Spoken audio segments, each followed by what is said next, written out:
Coucou mes amis. Allez, vous savez, le talent et le partage ont toujours été nos boucliers dans la bulle. Et ça, aujourd'hui, nous ne faillirons pas du tout à cette règle sur Equinox Télévision. Allez, bienvenue dans notre bulle, bien sûr.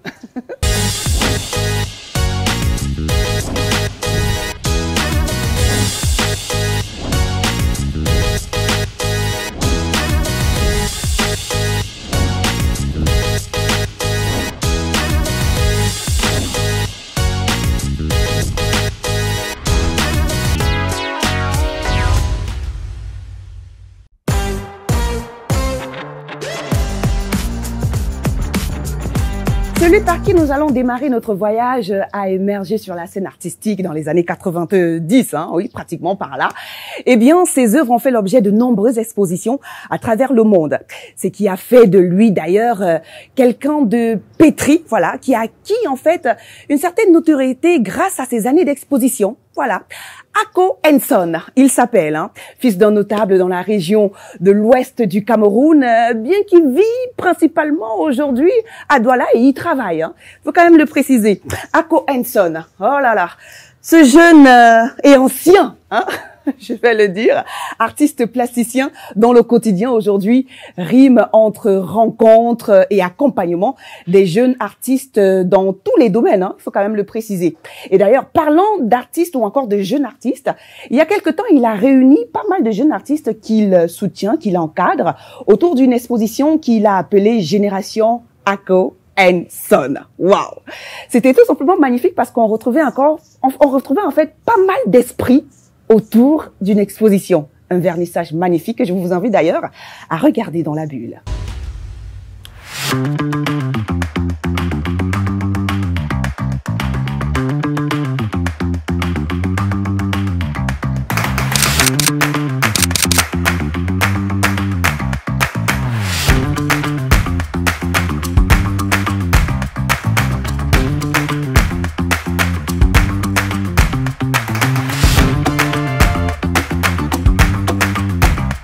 Je me suis inspiré de mon expo passée de l'année 2022.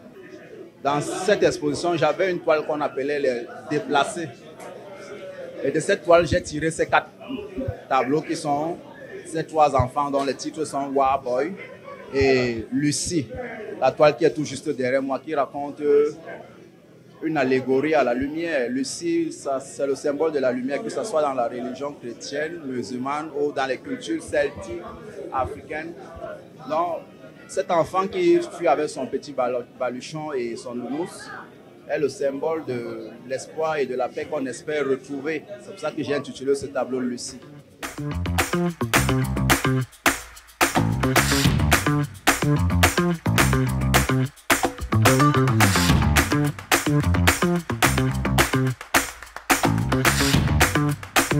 J'ai décidé de m'engager dans l'art parce que j'ai voulu cesser d'être spectateur passif du théâtre social de notre, si on peut dire, notre société, pour mettre mon art au service de cette société, dans ce sens que je voulais fustiger les vices, les tares, les abus et les travers qui minent notre société. Pour ce qui concerne l'exposition, elle se passe dans de très bonnes conditions. Les gens sont vraiment contents, ravis, et ils sont également très émerveillés de voir de nouveaux talents, de nouveaux artistes plasticiens avec des travaux qui sortent de l'ordinaire.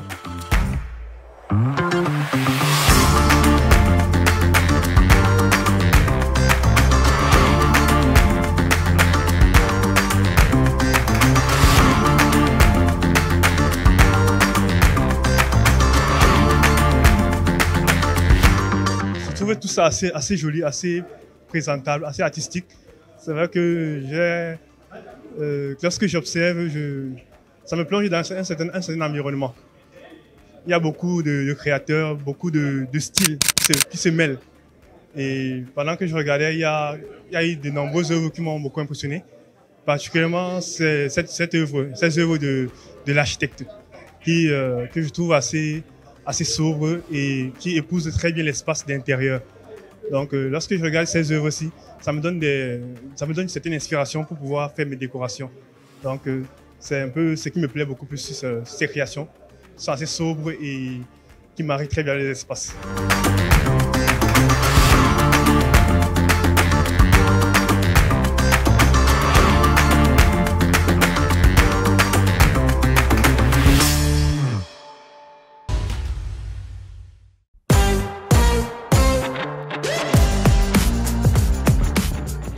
Une sacrée exposition, hein.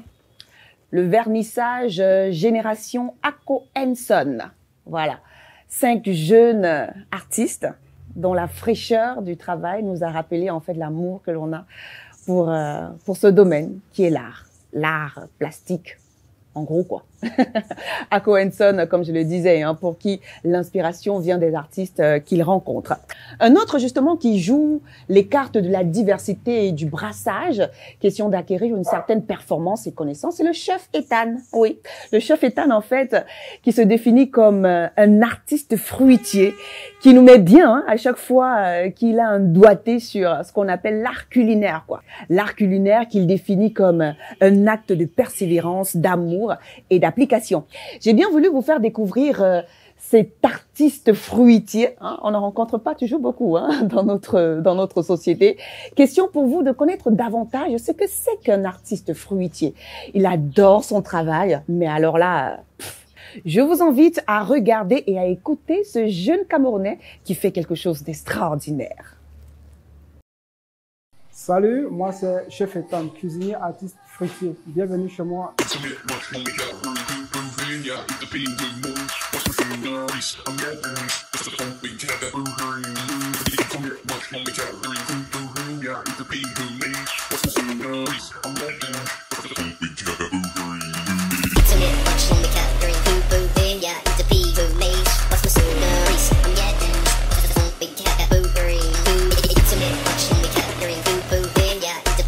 En évidence, je suis artiste fruitier, chef de cuisine et maître pâtissier.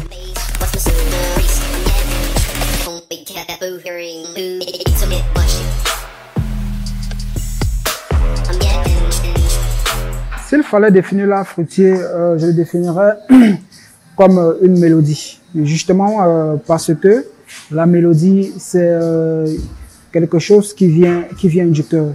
Pour réaliser une tête de pastèque, ça me prend en moins de 45 1 heure de temps. Justement parce que je m'inspire de la musique, de la nature, étant donné que la sculpture était comme un mystère.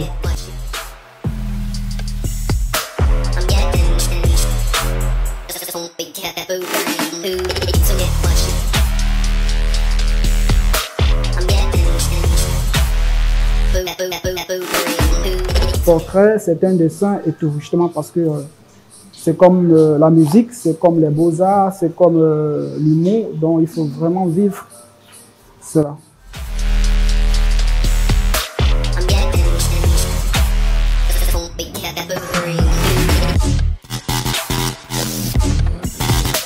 La gastronomie en général, c'est le fait de représenter des produits rares et phares sur une présentation noble et agréable. Justement parce que la gastronomie, c'est un voyage.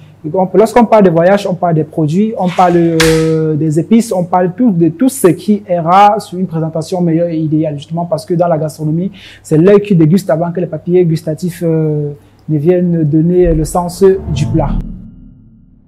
Déjà, la passion pour la cuisine, j'ai commencé la cuisine depuis l'âge de 14 ans, justement parce que mon papa, en évidence, était cuisinier. Et je me suis dit, pourquoi ne pas oser, pourquoi ne pas voyager, pourquoi ne pas prendre cela comme un métier noble. Et aujourd'hui, je me retrouve dans des différents coins d'horizon gastronomique. Je ne vends pas la gastronomie africaine. Pour moi, c'est de le réinventer. C'est de lever l'adrénaline de la cuisine plus haut que possible et de partager et de prouver au monde que la gastronomie africaine, c'est une rive sans fin. Je me suis spécialisé dans l'art fruitier justement parce que je cherchais ce qui devait donner un sens à mes produits, un sens à mes recettes et un sens pour plus amplifier ma cuisine. Je me suis dit que pourquoi ne pas trouver un moyen de travailler sur les fruits, de donner une décoration et de donner l'ampleur et la beauté des légumes que je représente. Par exemple, comme la pastèque, comme le concombre, en évidence, fruits et légumes. Tout ce que j'ai touché, j'essayais de réinventer, donner une forme agréable à cela. Je n'ai pas fait un centre de formation, mais je me suis recyclé. Je n'ai pas fait un centre de formation justement parce que lui, mon papa était cuisinier. Et à chaque fois qu'il me disait, Ethan, alors en cuisine, j'étais encore tout petit, je ne parvenais même pas à voir le fourneau ni la paillasse. Et c'est par là où j'ai commencé à cultiver ma passion. Et à l'âge de 18 et 15 ans, je me suis donné dans un secteur gastronomique gourmand quoi, justement parce qu'on faisait dans le traiteur. Je me suis dit que je ne suis pas seulement fait pour le traiteur, mais je suis fait pour redonner un sens à la cuisine. Quand je dis donner un sens, réinventer et ajouter un surplus dans ce qui concerne le secteur formel de l'hôtellerie et de la restauration. Là déjà, nous sommes arrivés au niveau des ports essentiels. Les ports essentiels, ce sont des ports de fleurs. Donc, ça nous permet de voir l'ampleur de la sculpture, justement parce que si on ne sort pas les ports essentiels, nous ne pouvons pas voir la visibilité et la beauté de ce que nous sommes en train de produire.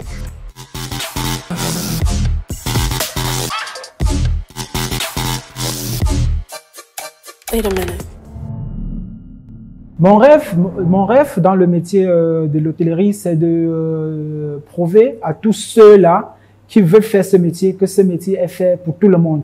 C'est de sortir des centres de formation, de parcourir le monde et de relever la gastronomie africaine. Justement parce que la gastronomie africaine, comme j'ai dit, c'est une rive sans fin. Et donc, pour tous ceux qui veulent faire le métier d'art culinaire, ne vous découragez pas, mettez-vous à fond et sachez que c'est devant qui est bon. Là déjà, nous venons de finir nos chefs-d'œuvre gastronomiques. Nous avons réalisé un domba panafricaine, nous avons réalisé une salade de fruits et nous avons fait une sculpture sur fruits. Là, chef Guillaume Gomez, je vais vous laisser présenter ce fameux domba que vous nous aviez fait part. Alors, merci confrère. Je vais comme ça présenter notre domba panafricain qui comporte les couleurs du pays. Nous avons là le vert, rouge, jaune. Nous avons amplifié avec les safou qui valorisent notre culture africaine. Nous sommes au Cameroun. Et ici, nous avons prévu une purée d'avocat au concombre avec les tuiles en décoration. Ensuite, nous avons une sculpture de fruits de l'Oradef TV. Alors comme ça, je suis le chef Guillaume Gomez pour Eden Aquapark situé à Koto, entre Carrefour des Immeubles et Résidence Koto. Donc, nous vous invitons à venir massivement pour savourer nos mets d'ici et d'ailleurs. Merci.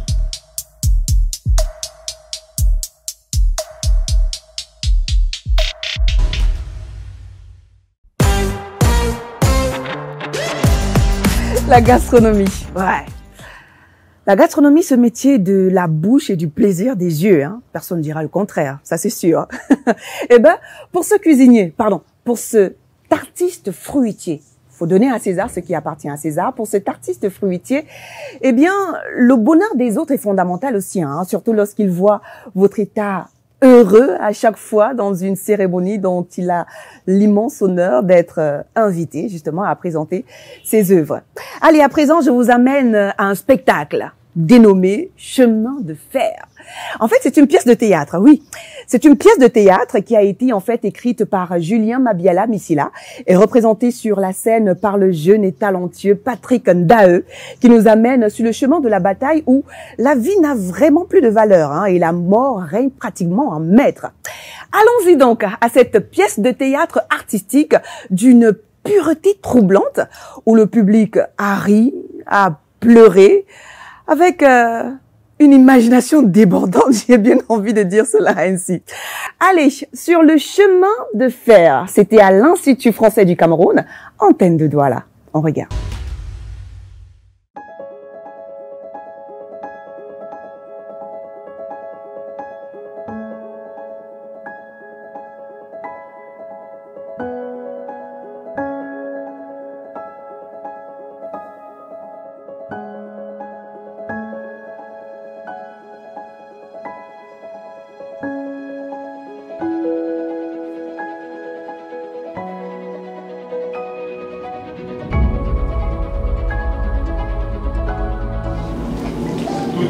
commencer par un mot. Je suis couché. Je sais, mais je ne le sais pas encore. J'entends des voix, mais je ne sais de qui. Si le téléphone sonne, excusez-moi, je dois répondre. Oui, allô, hôpital général, bonjour, que puis-je faire pour vous? Hey, pas de jambes, ce ne sont pas les siennes. Oui, bonjour, que puis-je faire pour vous? Ah, désolé, chérie. Oui, je n'ai pas le volet de ta voix. Ce sujet nous a été déposé sans les jambes. On n'y peut rien. L'une des jambes appartient à la femme en rouge. Comment vous n'avez pas remarqué que ce sont vos jambes rouges? Regardez, mon amour. En fait, Chemin de fer, c'est un texte de Julien Mabiala Bissila, pris RFI 2014. Il a écrit sur la guerre au Congo, la guerre civile au Congo de 1997. Et donc, j'ai trouvé que cette pièce de théâtre ce texte faisait écho à ce qui se passait chez nous. J'ai rencontré ce texte depuis 2016. Il y a une période où j'entendais les gens dire « Merde, putain, la situation est mauvaise, ça ne va pas, c'est ci, c'est ça. » Bête à la guerre. Merde, ça m'a fait un truc. Et donc, ce petit moment-là a toujours trotté dans ma tête. Et puis je me suis dit, merde, je vais le mettre en scène. Non, je peux faire détruire ma carte d'identité. Du nord ou du sud, anglophone ou francophone, j'ai le sang de ce pays dans la gorge. Je ne prendrai pas parti. Qui bute ma fonction de respirer et ma route s'arrêtera ici. J'emmerde les voyelles, j'emmerde les consonnes, j'emmerde les anglophones, j'emmerde les francophones. Hamlet, parle, je ne supporte pas ton silence. Carte d'identité ou pas, parle. Anglophone ou francophone, parle. On va faire un monologue avec autant de métaphores pour justifier l'état de notre société. En fait, je suis encore très ému parce que Patrick qui est là, je travaille avec lui depuis plusieurs années et chaque fois quand je découvre la profondeur de ces émotions, je comprends qu'il y a de grands artistes parmi nous.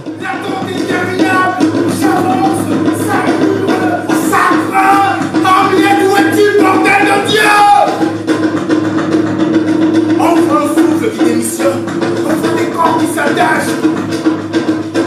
J'aperçois une foule. Es-tu dans cette foule de rescapés? C'est un texte qui est atemporel. Il nous parle encore aujourd'hui, il nous parle de nos réalités, même s'il décrit un contexte qui n'est pas le nôtre, il résonne chez nous et puis on a passé un agréable moment, on a beaucoup aimé, c'était des émotions, c'était des coups de théâtre et puis c'était nos vies quoi. Une marée humaine qui courait dans la rue, passant par notre chambre, sortant par le salon, aucun respect, aucune intimité. Des gens nus dans une chambre. Même si le mur effondré était le long de la rue, c'était d'abord notre chambre. On était nus chez nous. Et ceux qui envoyaient ces bombes, pensez-vous, mais pensez-vous, putain. Avez-vous pensé aux gens qui accouchent en péridurale? Aux couples qui attendent un enfant depuis 20 ans et c'est le jour de l'ovulation? Avez-vous pensé aux gens sans histoire qui ont attendu 3 ans d'embargo érotique pour enfin construire une histoire? Une qui ça ne se produit pas comme ça dans une année. Je dis, vous êtes payé pour faire la vie. Les conditions de travail, bon, il faut dire que déjà, on est tous une bande de potes et des passionnés et des très créatifs. Du coup, les conditions de travail, c'était très funky, même si les thématiques qu'on abordait étaient très lourdes.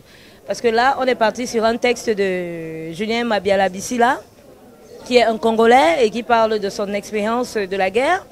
Et entre-temps, nous, on est des Camerounais et on a aussi des expériences de la guerre. Donc, du coup, on a essayé de faire cette rencontre-là pour prendre le prétexte de cette histoire, pour raconter en même temps notre histoire entre les lignes de cette histoire-là. Je suis couché. Je sais, mais je ne le sais pas encore. J'entends des voix.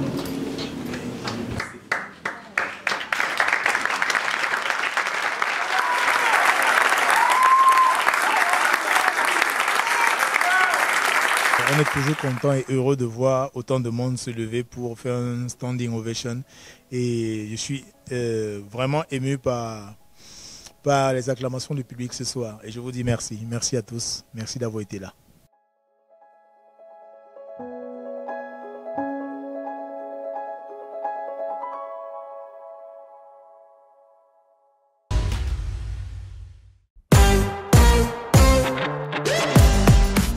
Entre pluie et soleil au Cameroun, à Douala, on ne sait vraiment plus à quel sens se vouer. Hein. Mais bon, aujourd'hui, on en profite, on a un peu de soleil. Sur le chemin de fer, voilà, c'était justement cette magnifique pièce de théâtre, comme je le disais, qui a été écrite par Julien Mabiala Bissila et sur la scène, waouh, Patrick Ndae, respect. Respect.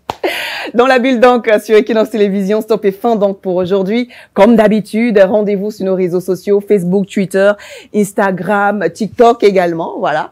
Vous pouvez aussi nous retrouver sur notre chaîne YouTube, Laura Dave Media, pour regarder l'émission et toutes nos productions en continu, hein.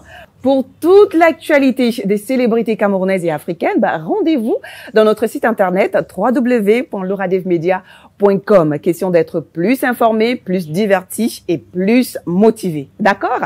Et notre adresse email, contact@lauradevemedia.com, disponible, hein, et nous répondons justement à vos mails. Pas de souci. D'accord?